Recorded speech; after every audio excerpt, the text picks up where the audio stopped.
What is our country, Nigeria, turning into? Why are those in power doing everything to shut everybody up against speaking to condemn the criminality in our country? What is going on? Let me take Justice Crack case as a case study. But meanwhile, let me read this so my audience will hear me.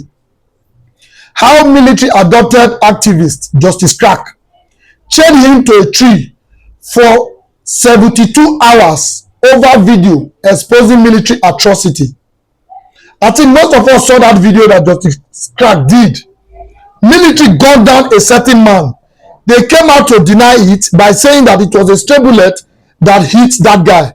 But the video posted by Justice Crack actually showed that his being gunned down was a deliberate attempt by the military.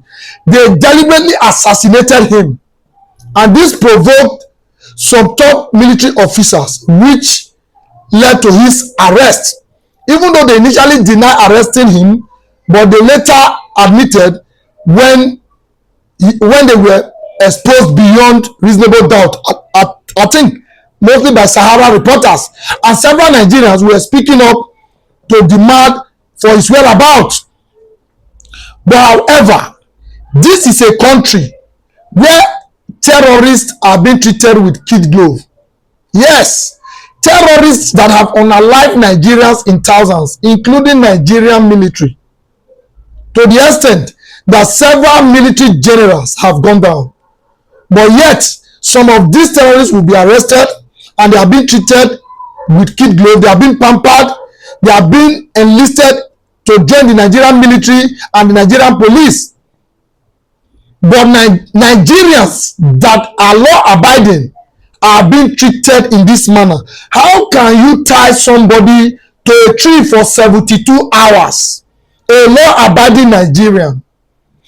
Such treatment have not been meted on these terrorists. Never have we seen it once that such treatment was meted on those terrorists that are unaliving us.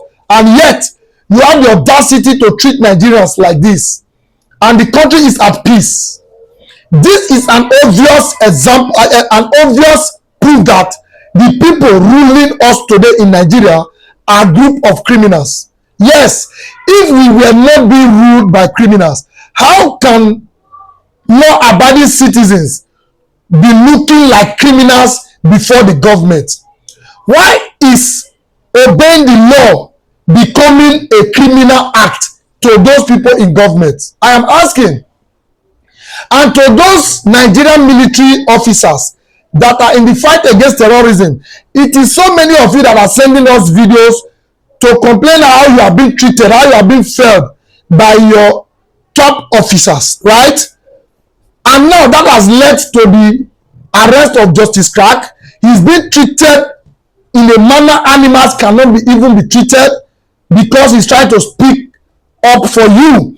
Those of us that are trying to speak up for our military that is being treated in the manner they shouldn't be treated, we are being arrested and being treated worse than an animal can ever be treated. But you know my advice for my fellow Nigerians that are doing what I'm doing now?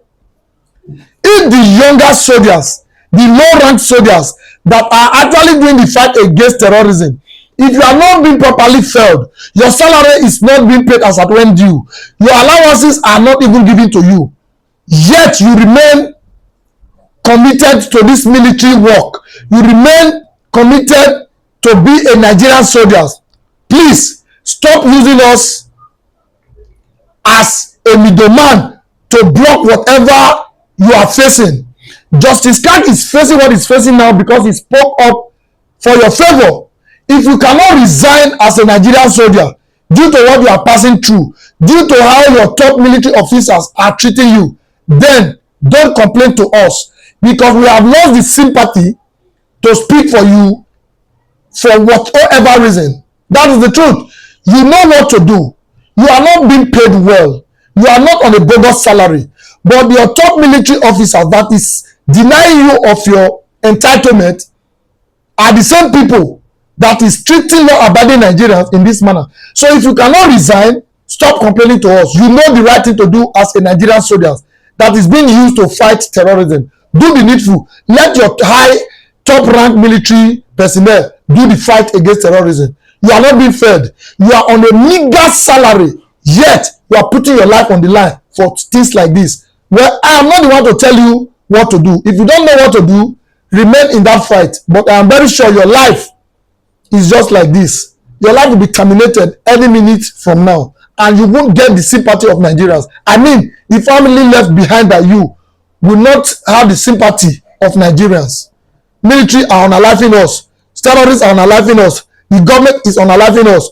This is an evidence that we are being governed by some group of criminals, and this is a shame.